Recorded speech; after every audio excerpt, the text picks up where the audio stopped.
Assalamualaikum warahmatullahi wabarakatuh. Bismillahirrahmanirrahim. Limardatillahi subhanahu wa ta'ala wa hidayatihi wa inayatihi wa taufiqihi wa ila hadratin nabiyyil mustafa Muhammad wa ala alihi wa sahbihi ajma'in wal jami'i masyayikhina wa mursyidina wa murabbina wa liwalidina wa khususan li muallifi hadzal kitab Al-Fatihah. A'udzu billahi minasyaitonir rajim. Bismillahirrahmanirrahim. Alhamdulillahi rabbil alamin. Arrahmanir rahim. Maliki yaumiddin. Iyyaka na'budu wa iyyaka nasta'in. Ihdinas siratal mustaqim. Siratal ladzina an'amta 'alaihim ghairil maghdubi 'alaihim waladdallin. Amin. Alhamdulillahi rabbil alamin. Wassalatu wassalamu ala asyrafil anbiya'i wal mursalin sayyidina wa nabiyyina wa habibina wa maulana Muhammadin wa ala alihi wa sahbihi ajma'in. Amma ba'du, rabbi yassir wa la tu'assir, rabbi tammim bi khair. Qala al-muallif rahimahullahu ta'ala wa nafa'ana Allahu bihi wa bi barakati ulumihi fid dharain. Amin. Insyaallah kita akan lanjutkan yang pertama kajian kitab Minhajul Abidin, masih tentang aqabah yang kedua, yakni tentang taubat. Yang lalu sudah kita bahas bahwa fungsi ataupun hikmah daripada taubat ini yang pertama agar kita mendapatkan taufik. Kalau kita sudah bertaubat, anggota tubuh kita akan mudah untuk dibawa melakukan taat. Yang kedua, kalau kita sudah bertaubat, amal kita akan gampang diterima. Karena yang lalu dibandingkan bahwa orang tidak akan diterima sedekahnya kepada yang masih dia hutangi, yang masih dia berhutang kepadanya. Nah, jadi yang wajib dululah, baru yang sunnah-sunnah. Tak bisa kita bersedekah kepada orang yang kita berhutang kepadanya. Sedekah itu otomatis berubah jadi bayar hutang, kan begitu. Nah, itu yang lalu bandingan. Nah, sekarang maka jika engkau kata, maka apa makna taubatan nasuh? Apa maksud daripada taubat nasuh? Nah, yang lalu di ayat Qur'annya itu kan tubu ilallahi taubatan nasuha. Taubatlah kepada Allah dengan taubat nasuha. Taubat nasuha itu apa? Kalau seandainya ditanya orang, apa itu taubat nasuha? Dan haknya, definisinya, dan yang seyogyanya, apa yang semestinya bagi hamba bahwa ia mengerjakan hingga keluar ia daripada dosa sekaliannya. Nah, jadi apalah yang hendaknya dilakukan hamba supaya dia memang terhenti daripada segala dosanya. Nah, maka kami kata, maka dijawab, adapun taubat bahwasannya perjalanan dari perjalanan hati. Taubat itu adalah salah satu perjalanan hati. Taubat itu pemeran utamanya adalah hati. Karena nanti ada menyesal, ada tekad, itu semua kan hati nih. Nah, perjalanan hati, dan yaitu kata ulama, dilepaskan hati daripada segala dosa. Itulah taubat, melepaskan hati dari segala dosa. Yakni tiada melepaskan pada hati hendak mengerjakan dosa. Artinya tidak ada lagi keinginan dalam hati atau membiarkan hati melakukan dosa. Kata muallif radhiyallahu anhu, kata syekh kami, kalau di dalam kitabnya syekh itu Imam Tartusi namanya. Nah, yaitu Imamul Haramain. Di sini katakan Imamul Haramain. Jadi ada beda, saya baca di dalam kitab Sirajut Thalibinnya itu agak beda namanya. Nah, karena kalau dalam kitab Sirajut Thalibin yang saya baca, kata syekh di situ berbeda. Yang dimaksud dengan syekh di situ bukan Imam Haramain. Nah, di sini dikatakan kata guru kami, kata syekh, nah radhiyallahu anhu, qala syekhuna rahimahullah. Nah, berkata guru kami, qala syekhuna wa huwa asy-syekh Abu Bakar At-Tartusi. Nah, ada beda lah berarti antara terjemahan dengan kitab Arabnya, wallahu alam mana yang lebih benar. Nah, jadi di sini Imamul Haramain berkata pada had taubat, bahwasannya definisi taubat itu ia meninggalkan dengan ikhtiar, meninggalkan ikhtiar dosa yang seumpamanya daripada manzilahnya, yakni tempatnya, tiada pada rupanya. Nah, jadi di sini dikatakan maksud daripada taubat itu adalah meninggalkan, hendak melakukan dosa yang semisalnya daripadanya pada manzilahnya, pada kedudukannya. Nah, manzilah itu artinya yakni tempatnya, tiada pada rupanya, bukan pada rupanya. Membesar bagi Allah karena mengagungkan Allah dan memeliharakan daripada murkanya. Maka bagi, nah, apa itu bahasanya? Tak jelas di sini. Maka baginya, nah itu nunnya. Maka baginya tiba-tiba 4 syaratnya. Syarat taubatnya ada 4. Ini bahasa yang memang agak, kalau dibaca Melayunya itu agak membingungkan. Ada di situ bahasanya meninggalkan ikhtiar dosa yang seumpamanya daripadanya pada manzilahnya, yakni pada tempatnya, tiada pada rupanya.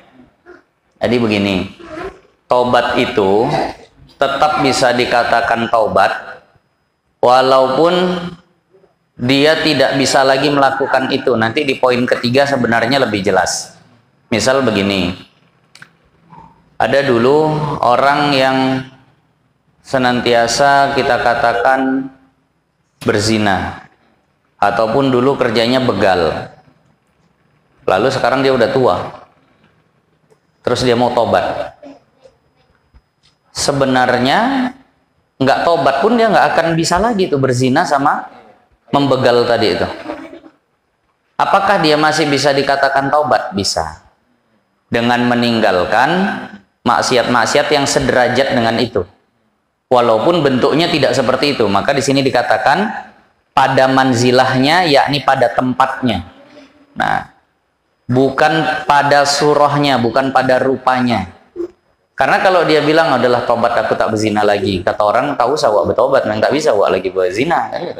Nah, aku tak maulah begal lagi. Usia udah 80 tahun dia bilang, aku tobatlah, tak mau aku begal lagi. Tak bisa itu. Nah, tak usah tobat pun gitu. Jadi bukan hanya pada rupanya, tapi maksiat-maksiat yang semisal itulah yang sederajat dosanya dengan itu dia tinggalkan setelah itu. Nah, itu juga bisa dikatakan sebagai taubat tadi itu. Walaupun nanti kesannya secara bahasa ya bukan taubat, tapi itulah yang bisa dia lakukan untuk taubatnya saat itu.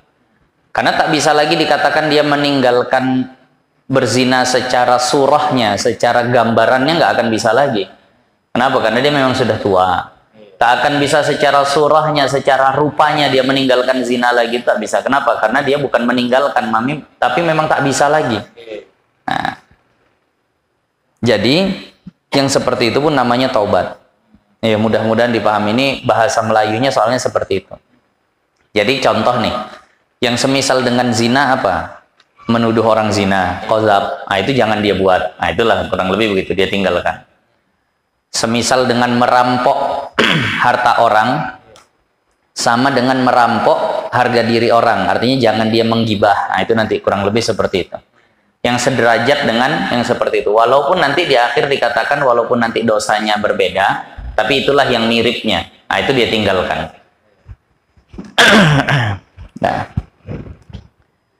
Nah, jadi di sini ada 4 syaratnya. Pertama, syarat yang pertama, meninggalkan akan dosa itu dengan ikhtiarnya. Meninggalkan dosa itu dengan ikhtiarnya.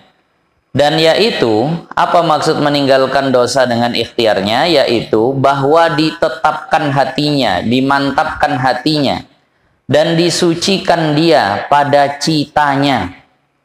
Pertama, dia mantapkan hatinya. Kedua, dia bersihkan pada keinginannya atas bahwa tiada ia hendak kembali kepada dosa itu sekali-kali. Jadi syarat tobat yang pertama, dia mantapkan aku tak mau melakukan dosa itu lagi. Kemudian keinginan-keinginan berikutnya pun jangan sampai ada lagi. Jangan sampai ada keinginan melakukan dosa itu lagi. Nah, jangan sampai ada keinginan melakukan dosa itu lagi. Nah, tak ada lagi lah keinginan cita-cita hendak melakukan itu. Mungkin dulu dia tukang main judi.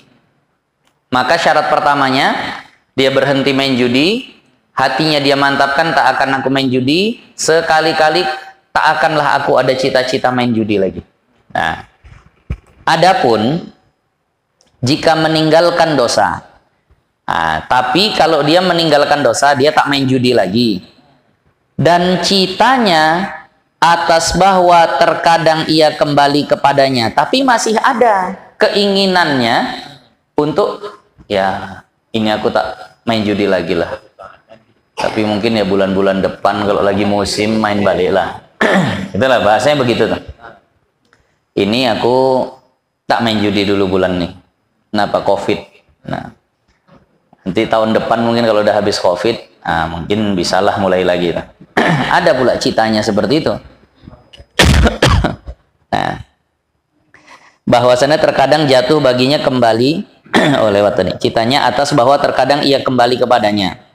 Dan tiada ia memutuskan atas yang demikian itu. Nah, kemudian dia nggak mantap atas meninggalkan dosa itu. Tetapi barangkali kembali bahwasannya terkadang jatuh baginya kembali pula. Nah, bolak-balik kembalinya. Maksudnya hatinya masih ragu, betul-betul mau ninggalin nggak nih? Nah, nanti begitu meninggalin, tapi kayaknya masih asik juga dengan judinya. Artinya hatinya nggak mantap, cita-citanya belum putus. Hatinya masih ragu, keinginannya masih ada. Nah, jadi masih seperti itulah. Maka bahwasannya ia menegah daripada dosanya. Itu yang seperti itu bukan namanya taubat, tapi namanya hanya meninggalkan dosa. Nah, itu tadi. Ini misal ada orang sehari-hari main judi, terus dia bilang, aku tak lagi main judi tahun ini, tahun depan ya nantilah lagi, kayaknya tahun depan kalau ada acan ya mungkin main lagi. Apakah itu dibilang tobat? Tidak. Itu apa sebutannya? Menegah akan dosa. Itu namanya mumtani minad dunub, menahan diri dari dosa, bukan taubat tuh. Ada juga lah yang seperti itu, tapi tidak sampai setingkat taubat. Nah, jadi yang seperti itu bukan taubat. Nah, maka bahwasannya ia menegah daripada dosa, itu sebutannya. Ia menegah daripada dosanya, maka tiada sah taubat daripadanya. Nah, itu bukan taubat namanya, tapi hanya sekedar mencegah diri daripada dosa. Yakni tiada dinamakan orang taubat, dia tidak disebut sebagai taib. Nah, ini misal nih, lagi puasa, duduklah ibu nih di rumah tetangganya, mulai dibuka pembicaraan. Bu, ibu tahu ibu pulang tuh semalam apa kerjanya? Kata ibu yang puasa nih, ulah bulan puasa nih, tak boleh kita bikin dosa, cerita-ceritakan orang gitu. Nanti kalau udah buka, oke lah. Nah, tobat itu bukan. Itu namanya hanya menegah diri dari dosa. Karena masih ada keinginannya, nantilah nunggu buka. Kalau gini rusak puasa gue nanti.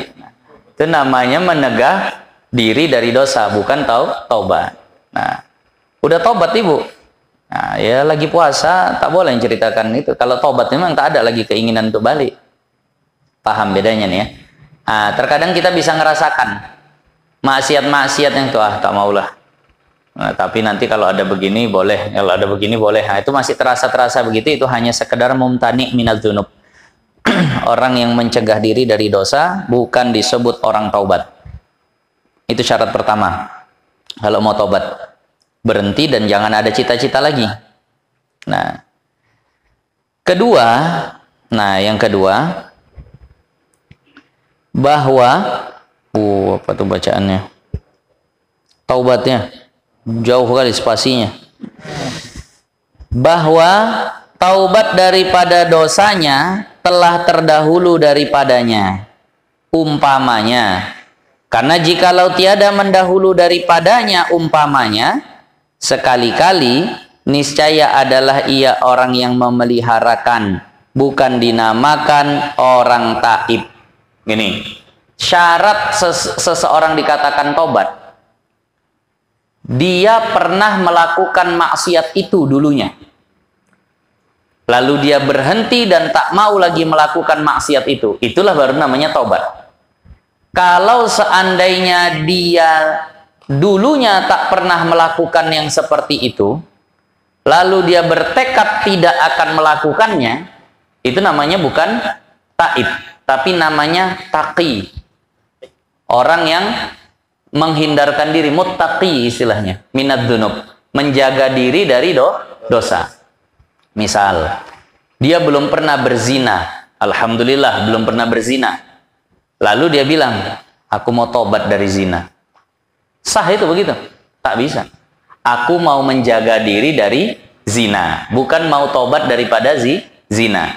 Jadi syarat sesuatu ketika orang tak melakukan dosa itu disebut tobat kalau dulunya dia pernah melakukan maksiat seumpama itu. Kalau tak pernah dia melakukan maksiat seumpama itu, tak pernah sekali-kali, artinya sekalipun tak pernah dia lakukan itu, maka itu disebut sebagai orang yang memeliharakan. Nah, orang yang menjaga diri, bukan dinamakan orang taib. Nah, bisa paham maksudnya nih ya? Pelan-pelan. Nah, ini bahasa Arab Melayu ini kadang lebih payah dari bahasa Arabnya. Saya tadi baca ini, nggak paham saya. Baca kitab Arabnya baru paham. Nah. Tiadakah engkau lihat? Nah, coba perhatikan. Bahwasannya sah dikatakan bahwa Nabi alaihi salam adalah ia muttaqi, yakni memeliharakan daripada kufur. Nabi itu boleh dibilang Nabi itu muttaqi minal kufri. Nabi memelihara diri dari kekufuran. Boleh dikatakan Rasulullah seperti itu. Dan tiada sah dikatakan bahwasannya adalah ia taib daripada kufur. Nggak boleh itu. Rasulullah itu tobat daripada kekafiran. Oh, nggak boleh. Karena tobat itu berarti dulu pernah. Boleh Rasulullah bilang dikatakan tobat dari kekafiran? Nggak boleh. Tapi dikatakan muttaqi minal kufur, menjaga diri daripada kekafiran, nah itu boleh. Nah, karena tiada mendahulu daripadanya alaihi salatu wasalam kufur. Sekalinya, ya. Sekaliannya. Nah, karena Rasulullah tak pernah jatuh dalam kekafiran. Ingat, baca Al-Quran, baca apapun bahaya kalau membaca Al-Quran, menerjemahkan Al-Quran itu hanya dengan terjemahan, tidak diiringi dengan ilmu-ilmu yang lain. Ilmu Al-Quran itu ilmu paling tinggi itu. Sebelum mengambil hukum, sebelum menarik kesimpulan daripada Al-Quran, baca kitab-kitab gini dulu lah. Hari itu dengan, ya kita katakan dengan apanya, dengan ketidakfahamannya, itu bahasa lembutnya. Kalau bahasa kasarnya dengan bodohnya lah kita katakan begitu. Nah, Nabi Muhammad tuh dulu sesat, dikatakan begitu. Nabi Muhammad tuh dulu sesat, ya macam kita. Nah, habis itu dapat hidayah. Nah, gara-gara menerjemahkan wa wajadaka dhallam fahada, dan kami dapati engkau sesat lalu kami kasih petunjuk. Dah mutlak bulat-bulat begitu. Jadi Rasulullah itu pun dulu tuh sesat. Khawatir saya seolah kalau dia katakan Rasulullah dulu tuh kafir malahan, itu lebih parah lagi tuh. Nah, jadi kita bahasanya memang bagus tuh. Jadi kita jangan gengsi untuk tobat. Rasulullah pun dulu tobat begitu. Padahal Rasulullah nggak sah dikatakan taubat. Itu tadi. Kan kalau gini jelas, kita udah ngaji begini jadi tahu bahwa Rasulullah tidak sah dikatakan taubat daripada dosa, daripada kesalahan kan gitu. Itu bahasa taubatnya Rasulullah itu tidak bisa seperti taubat kita lah. Nah, ini langsung dikatakan Rasulullah tersesat. Baca tafsirnya, begitu banyak ulama menafsirkan tentang kata wa wajadaka dhallam fahada. Nah, ada yang menafsirkan Rasulullah pernah kesasar. Jalan nggak nyampe-nyampe rumahnya, barulah dikasih petunjuk bisa sampai rumahnya. Ya kalau itu nggak masalah, itu manusiawi, namanya jalan kesasar. Bukan sesat dalam artian sesat akidah, memang sesat jalan. Nah ini langsung dikatakan begitu, ya Allah ya Rahman. Ngajilah dulu banyak-banyak. Nah, waktu kan sempat heboh tuh, sempat viral yang dulu tuh ya.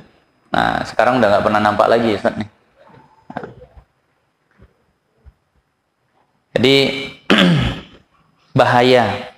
Ini yang punya majelis-majelis tafsir Quran, memang betul-betul baca kitab tafsir, jangan baca kitab terjemahan Al-Quran. Karena Al-Quran itu adalah konsumsinya para ulama mujtahid, konsumsinya ulama yang sudah lengkap keilmuannya. Kita insya Allah baca bisa, memahami semua hukum yang terkandung di dalamnya payah, butuh banyak ilmu. Sekarang nih, dulu saya sempat ikut, tapi akhirnya saya rasa tak tepat. Dulu saya diajak halaqah, liqa. Pernah juga Pak Isa dulu. Nah, saya dulu pernah diajak. Jadi saat itu temanya, ayo kita tadabbur Al-Quran. Ya Pak Isa? Oh, ada. Tadabbur Al-Quran. Nah, istilahnya begitu. Udah duduk, baca Al-Quran bergilir. Habis itu baca terjemahannya. Habis itu saya ditanya, nah, menurutmu gimana maksudnya? Bingung saya. Kok malah saya ditanya, saya mau ngaji malah disuruh menurutmu bagaimana? Nah, tapi karena saat itu disuruh begitu ya terpaksa juga lah. Habis itu ngomong begini-begini. Nah, bergilir gitu. Dalam arti saya, loh kok begini ngajinya nih, mana gurunya gitu. Akhir baca terjemahan dan, wah ini tak tepat nih. Merinding saya ketika Ustadz Hafiz Yazid dengan lantang bilang, man fassara Qur'ana bi ra'yihi falyatabawa maq'adahu minan nar. Yang mencoba menafsirkan Al-Quran dengan akalnya, maka siapkanlah tempatnya di neraka. Itu diantara bentuk menafsirkan Al-Quran dengan akal. Gimana menurutmu? Menurutmu?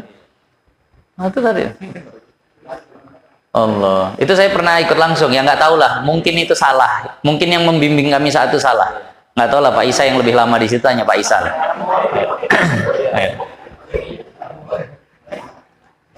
Jadi saya sekali itu aja ikut saya. Habis itu tak pernah lagi. Wah tak cocok nih saya rasa. Kalau begini. Saya kira ngaji fikih atau apa. Malah saya ditanya. Nah, kalau yang pas ahlinya alhamdulillah. Nah, jadi Rasulullah tidak sah dikatakan tobat dari kekufuran karena tak pernah Rasulullah itu jatuh dalam kekufuran. Nah, yang benar Rasulullah itu muttaqi minal kufri, menjaga diri daripada kekufuran itu benar. Nah, dan bahwasannya Umar bin Khattab dan bahwasannya Sayyiduna Umar bin Khattab, nah kenal ya, jangan tak kenal sama Sayyiduna Umar bin Khattab. Nah, ini anak-anak nih diajari kisah-kisah khalifah-khalifah begini. Sayyiduna Umar tuh kisahnya kalau dibaca luar biasa, kagum betul kita. Jangan sampai tak tahulah minimal 1, 2, 3 cerita tentang Sayyiduna Umar. Mau cerita yang mana? Nah, mau cerita masuk Islamnya beliau, atau mau cerita tentang bagaimana beliau menikahkan anaknya dengan seorang tukang susu, atau mau cerita tentang beliau jumpa dengan ibu-ibu yang memasak batu untuk anak-anaknya, terserah yang mana. Pokoknya harus adalah cerita tentang Sayyiduna Umar bin Khattab. Nah, tahulah paling tidak ceritanya. Nah, dan bahwasannya di sini dikatakan Sayyiduna Umar bin Khattab radhiyallahu anhu adalah ia taib daripada kufur. Kalau itu betul nggak? Sayyiduna Umar itu taubat dari kekufuran. Benar. Kalau itu benar, Sayyiduna Umar itu taubat daripada kekufuran. Karena bahwasannya telah mendahulu daripadanya yang demikian itu. Kalau ini benar, sah dikatakan bahwa Sayyiduna Umar itu taubat daripada kekufuran. Karena Sayyiduna Umar pernah kufur, tapi akhirnya menjadi orang yang paling membela Islam. Nah, maka dikatakan khairukum fil jahiliyah, khairukum fil Islam. Itu kata Rasulullah.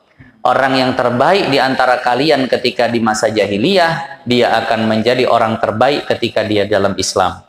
Sayyiduna Umar, Sayyiduna Hamzah, itu adalah orang-orang yang luar biasa ketika di masa kejahiliyahannya. Tapi akhirnya ketika Islam menjadi orang-orang yang paling luar biasanya juga. Siapa yang tak kenal, tak segan dengan Sayyiduna Umar bin Khattab? Walaupun tegas begitu, walaupun luar biasa memimpin seperti itu, tapi tetap dengan ketawaduannya. Ada seorang raja dari luar negara Islam datang hendak bertemu dengan Sayyiduna Umar. Datang ke Madinah atau datang ke daerahnya orang muslimin, langsung mencari istana yang paling tinggi. Biasanya tempat raja, tempat pemimpin itu begitu. Dicari kok tak ada. Akhirnya tanya sama orang di situ, mana istananya Umar bin Khattab, khalifah di sini? Orang jawab, Umar nggak punya istana. Jadi mana Umar bin Khattab? Ditunjuk, itu dia. Lagi tidur di bawah pohon kurma, di atas tanah, rebahan, khalifah presiden. Maka kata raja tadi, ini orang yang ditakuti dari masyrik sampai maghrib. Ini orang yang ditakuti dari timur sampai barat, bisa tidur nyenyak di bawah pohon kurma begini. Dia datang bawa pas pampres kalau bahasa sekarang. Umar bisa tidur nyenyak kan? Ya gimana? Setan aja takut sama dia, apalagi orang kan gitu. Begitulah luar biasa ketawaduan Sayyiduna Umar bin Khattab. Bukan berarti karena tegas akhirnya butuh perlindungan. Tak takut sama apapun. Nah, takutnya hanya kepada Allah. Jangan tanya, walaupun tegas begitu, kalau sudah ingat dosa, kalau sudah di hadapan munajat kepada Allah, tak bisa tahan matanya untuk tak menangis. Dalam satu riwayat, di pipi Sayyiduna Umar ini ada belahan, kayak ada parit. Kenapa? Karena seringnya dialiri air mata sampai membentuk parit, sampai cekung pipinya karena terus-terusan dialiri air mata. Begitulah keadaan Sayyiduna Umar bin Khattab. Nah, insya Allah nanti akan datang dan ketiganya.